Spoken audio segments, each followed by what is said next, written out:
you at, Pop? Your new home. Already I don't like it. You can't see the ocean from here. You can't even smell it. Ah, you love it, Pop, I guarantee you. Hey, it's 2 blocks from the supermarket, 3 blocks from MacArthur Park, 4 blocks from you? From me.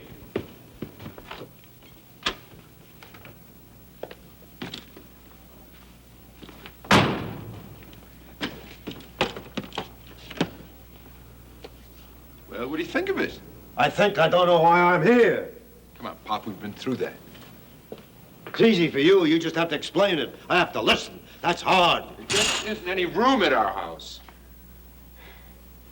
With things crowded the way they are and Martha expecting another baby, don't you see why? Of course I see why. You love her. You want to go on making babies. If your mother was still alive, believe me, I'd be trying my level best. Pop, at your age... Yeah, you're just a young pup. Yeah, so are you. Yeah, and stupid. So respect your father.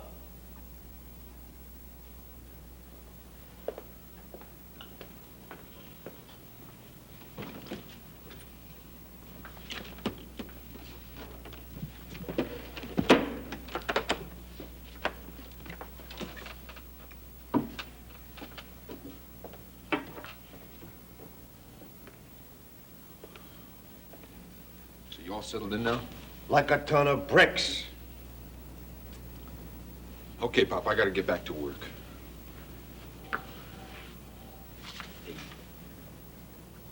Good luck, huh? I'll call you in a little while.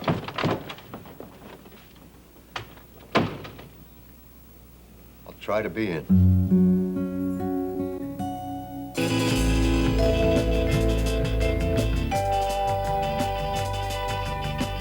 Insight, stories of spiritual conflict in the 20th century.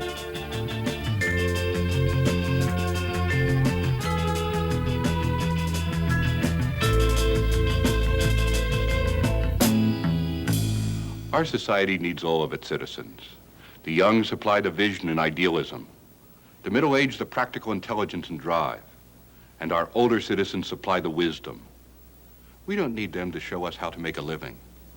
But we do need them to show us how to live, and that's even more important. They've seen it all. They've experienced most of it, and so they have perspective. Approaching life's end, they are in a unique position to see its meaning and purpose, and there's nothing we need more than that. But our older citizens also need us. It's not enough to provide for their physical needs, for life is so much more than eating and sleeping and moving about. Like everybody else, our older citizens need to have their dignity affirmed. They want to contribute. They want to be involved. They want to love and be loved. In other words, they need to be needed. They have so much to give. They want to give it. Why won't we give them the opportunity to do so?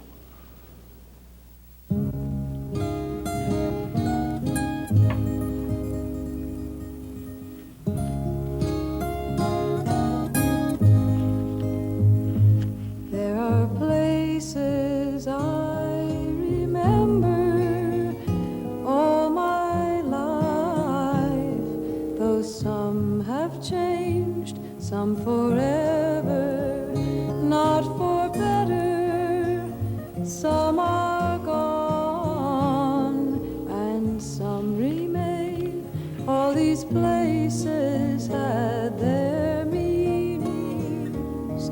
With lovers and friends I still can recall.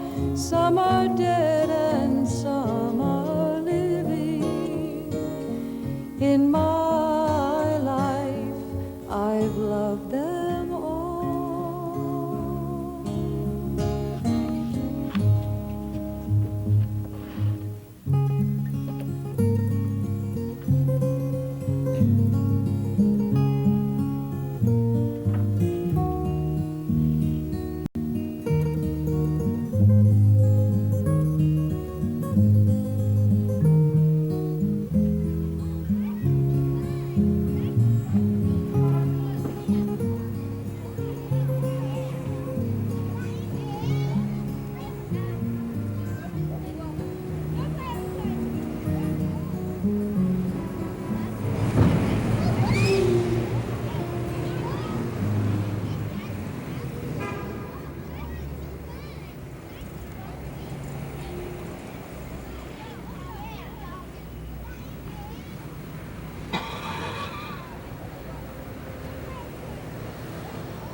Who are you? Who, me? I'm nobody. Nobody? Nobody I can think of. Of course. You? I can't think of me either. I see. What do you see? I see that I'm neighbors with two crazy old men. He's crazy, I'm dirty. He is the original dirty old man. Matter of fact, he invented the park bench just to make it easier for himself. Is that where dirty old men ply their trade, in the park? I never ply, I play. He's a carpenter by trade. You see, ladies are just a hobby. Still a hobby, huh? Listen, you couldn't pay me to be that crazy about anything. And what do you do? I watch him. His fantasies are so vivid that they're very entertaining. They're better than TV. And I teach him. I've been running after women too long not to know some truth in the matter. Ah, what sort of truth is there in a pair of legs? What? What truth? Twice as much truth as in only one leg. Oh, for heaven's sake, that is absolutely ridiculous. Ah, One of the big Gentlemen, gentlemen, please. Don't fight. We like to fight. What else is there for us to do? When nations get bored, they fight. Why shouldn't we? I mean, there's nothing else to do but bicker like women? Women. Now you've done it. Now you got him started again. Women. See?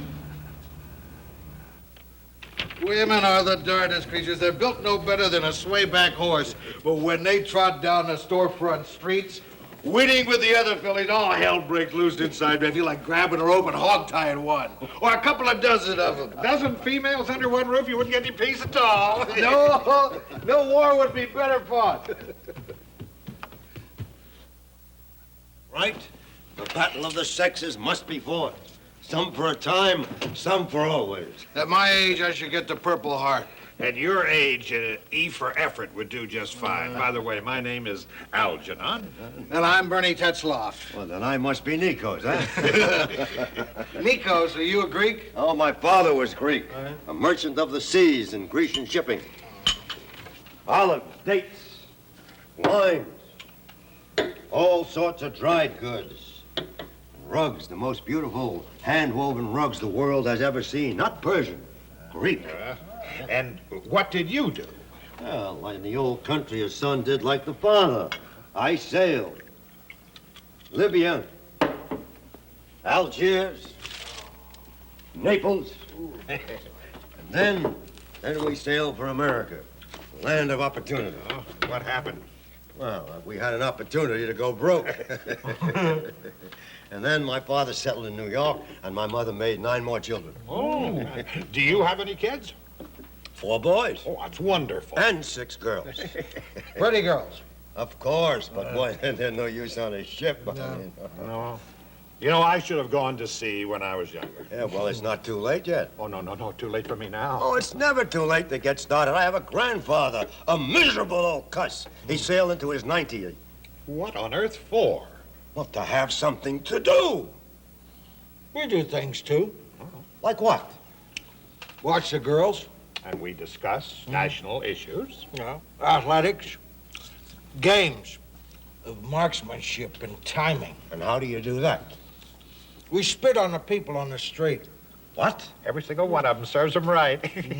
They can ignore us, but they can't ignore our spit. You fill yourself with this kind of vengeance? That's all we have to do, Nikos. Well, you can right down to it. That's all any man has is spit. It's what you do with it that counts. Sometimes I think a man's brain is made of spit. Only some people waste it on things that are just passing by. I can see that you're new at this game of growing old. What have you been doing up to now? Well, I took care of my son's children when he went off to court. He's a lawyer, fine mouthpiece. And his son, fine lungs, screamed all day long. It took me back 60 years when I heard it. In 35 years as a teacher, you know, there never was an occasion when I didn't encounter some frizzy-haired young squirt in one of my classes that didn't remind me of myself years ago in Whalum, North Dakota. I tell you, I was a terror in those days. I was. You see, you feel it too. As man to man. Admit it. Don't you think that children bring joy to all men, even old men? Well, certainly, Hey. but what are you getting at? But it is this. I was thinking, in the old country, there is no such thing as a lonely old man. He's surrounded by generations of children. Youth surrounds him on all sides. He hasn't got time to think about being old. He's too busy making things grow. But here in America, they have whole buildings, even whole neighborhoods, even whole cities sectioning off old people. He's right, you know. I was down in San Diego one day. They ought to call it Wrinkle City. Nobody carries money, just Medicare cards. Turn off your mouth, Bernard. I can hear the dull ring of your mind. What are you getting at, Nick? Now listen to this. In America, everybody has some place to go. Papa to his office, Mama to her office, the children go to school. All except the very young and the very old. Like ghosts, they guard the hearths. Yeah. All right. But we don't have grandchildren here. Bernard, look around. There's children everywhere. Let us care for those children who are unfortunate not to have grandparents. Us? You mean, Nick, we should start a daycare center? Right. For money? Well, of course, we're men. We work, we get paid. How can we do that? We have absolutely no facilities. Oh, we have my room. And Bernard, you used to be a carpenter. You can build playpens. And you, Algernon, you can teach the older ones how to prepare for school. Kindergarten preparatory? Well, I know they do it for college, but I couldn't. Yeah, well, it's about time you got started, too. Of course. If you can't cut the mustard, why, then we can sit here and watch Sesame Street on TV all day. Oh, just a minute. Hold it. I did not say that I couldn't. I know where I can get some pecan wood and stain for practically nothing. You know, I think I got some books somewhere on child care and teaching concepts, things like that. And we are agreed? What do you think? I'm all out of spit here. Now, in the old days, you made your tents out of whatever you could lay your hands on. You didn't buy them boxes at the store. They were bigger, a lot bigger. You get under there. Now look, this is a triangle, you see, and this is a square. And the difference between a triangle and a square is that a triangle has 3 corners. That's where you can always tell a triangle, no matter where you find one, outside the house. Every triangle has 3 corners. Now, come on down here. Help me get these blocks. Plus the Adriatic is Greece. Now, I see on the map here, Italy looks larger than Greece, but actually, because of the mountain valley, Greece is a larger country, a wonderful country. See? Are they having a war there? A war? Well, why do you ask that? My daddy's in a war someplace. I've never seen him. Well, I'll tell you what I do. You find out where it is, and I'll find it on the map. Huh? Can't we? Sure, of course. You can find anything on the map, right? Why do people have wars anyway? Now, that I can show you. Now, look, you put your finger here on Italy, right? And I put my finger here on Greece. Now, lean over there. Lean over. Huh? And what do you see? 2 fingers. What's under the 2 fingers? 2 countries. 2 countries, correct. Now, you see the way it's constructed? It's curved. Well, unless you can stand on a giant knuckle, eh? One country can't see the other country. And then when they finally do, in a dark alley, they get scared to death. They say, who is he? Who's that? Who's that coming on my block? And then they start fighting. One fight leads to another. And then 2 fights. 2 fights make a war. That's how wars start. How come people are still fighting? Because I'm afraid that it's become a habit. It's going to be a good day.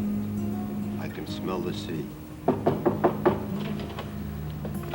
Well, what are you dreaming about now, you old salt? I was thinking about my old village. Oh. How we used to get up in the morning, jump out of bed, open the window, and smell the sea. What for? There's nothing the sea's got that we haven't got right here. Except maybe garbage. Oh, Bernard, you don't know the Mediterranean. It's crystal clear and blue. And when the wind blows, you can smell the sea. Then we know that the ships are coming in, and the ships are bringing the men home. Oh, that's good. Hey, Kids must be here early, huh?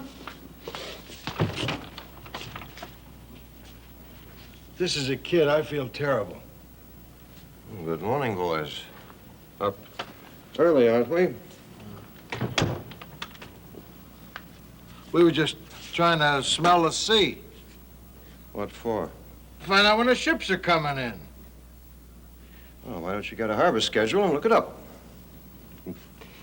All three of you live here? Oh, no. We two. We live right... Who are you? Oh, Cyrus McCormick. I work for the state of California. Cyrus McCormick. Say, aren't you in agriculture? No, you're thinking of my great-grandfather. He invented the reaper. Oh, yes, of course. How is he? He's dead. No. When did that happen? Around the turn of the century. Seems like only yesterday. Listen, boys, I understand that, you've been operating a child care center here. Of course. But how did you find out? One of your neighbors called us. Said that 3 old men were taking in little children. Oh, we never took in anybody. Everything's here on the up and up. I mean, caring for them. Well, is that a crime to care about children? Well, to care for children, you have to be licensed by the state like any other legitimate business. Do you have such a license? Well, I have to consult my partner here. He takes care of these details. Mr. Algernon, sir, Yes? do we have a license to care for children? Yes, we do. We definitely have a license, and I'll be able to root it out for you when we take inventory. Listen, We're a bit gentlemen, of 6 I and 7. happen to know that you don't have such a license. Well, then why did you ask us? I think he's taking us in. I'll do just that unless you apply for one and stop this operation until you get it. You could. How long does it take? I have no idea. It has to go through Sacramento. But you'll all have to be investigated. You don't trust anybody, do you? What, 3 doughty old men taking in small children? No license, no qualifications? No qualifications. We have enough qualifications for the child's mind. We have experience. We have more experience than any of those Johnny-come-latelys up in Sacramento there. We can show children how to grow old. Well, either you get the proper qualifications or you'll hear from me. I mean the state.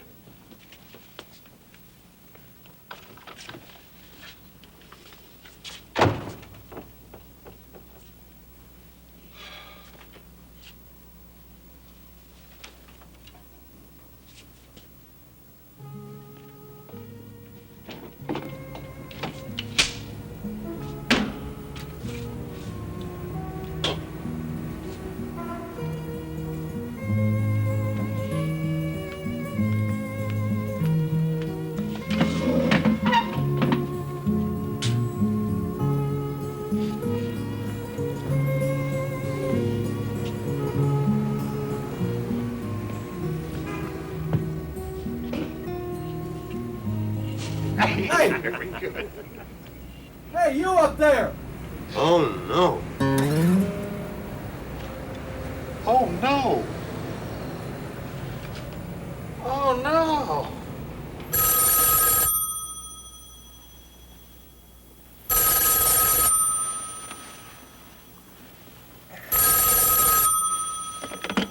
Oh.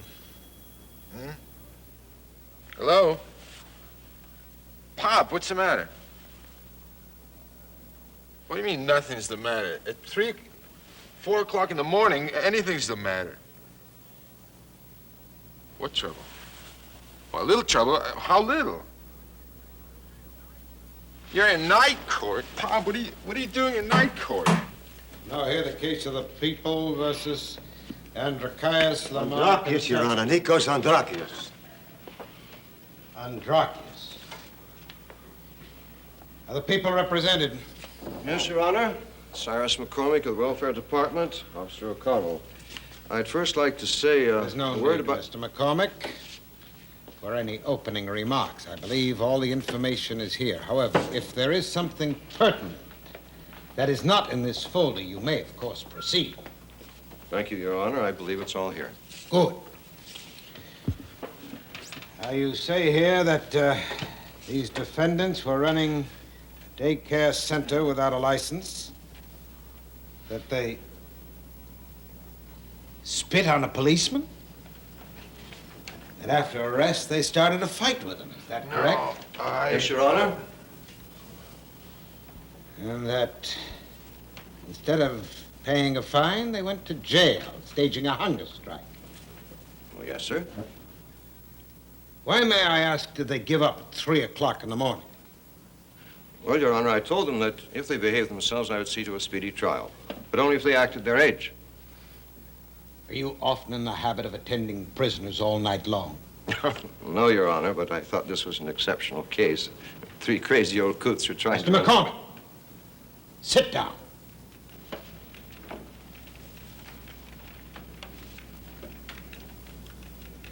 What have you to say for yourselves? Men of your age, I should think you'd know better. Well, no defense, no rebuttal, no standing on your constitutional rights. I have something to say, Your Honor. Who are you? Alexander Andrakius of Birnbaum, Smith & Sons. Where did you 3 men get an attorney at 4:30 a.m.? This is my father's. Oh, I see. Yes. All right, then you may proceed. Well, I don't exactly know what to say. But it seems to me we are overlooking something here.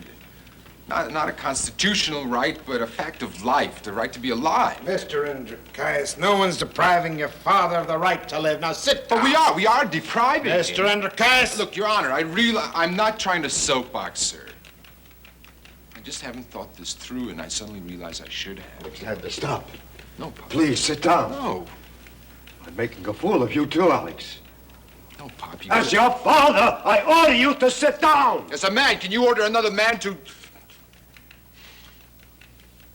I'm making a fool of you, Alex. No, Pop. You got it all backwards. You're a respectable old man who believes that being old is no excuse to retire from living. That's the right I'm talking about, Your Honor. The right to be alive, inside as well as outside. The need to be human at all times and to do the human things we call living. And to love, to reach out to others, to see things grow, to help them grow.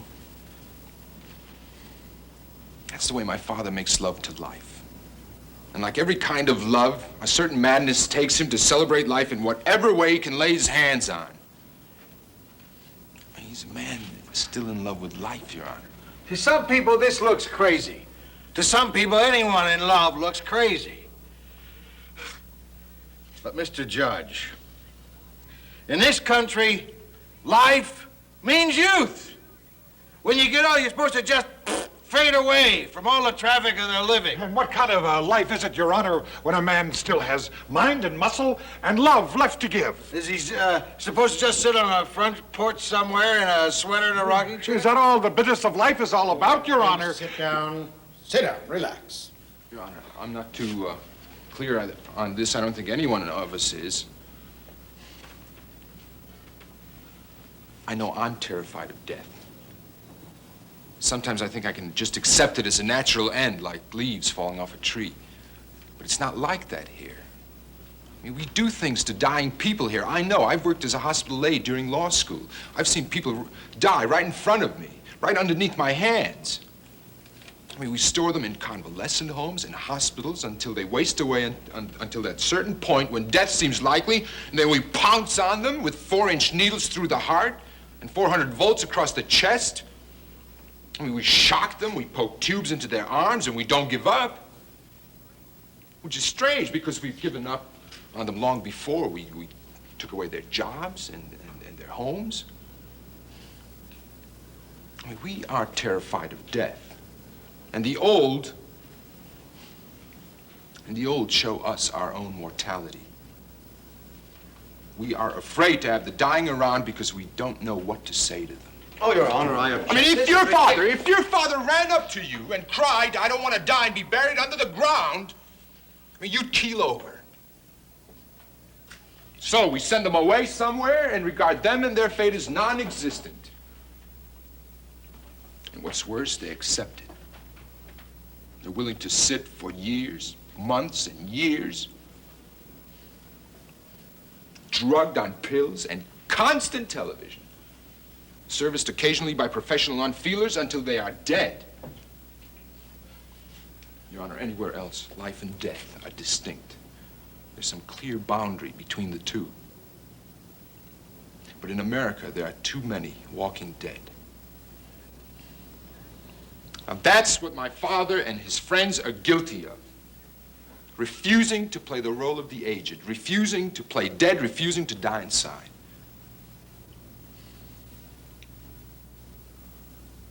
Is that all? Are you finished? Your Honor, you may find my father guilty of the charges, and I'm sure Pop will pay off. But if anybody condemns him as an old fool, he'll have to personally answer to me.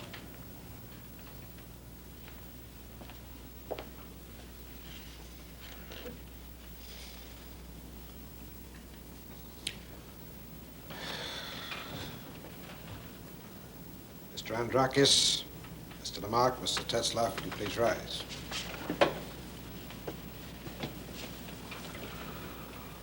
The court finds you guilty as charged of running a child care center without a license, of spitting on a policeman, of assault. But I'll be damned if at my age I'm not proud of your courage and your ingenuity in the face of mediocrity. Sentence is hereby suspended. Mr. McCormick, I hereby order you to speed their application for a license through that labyrinth you call the state government.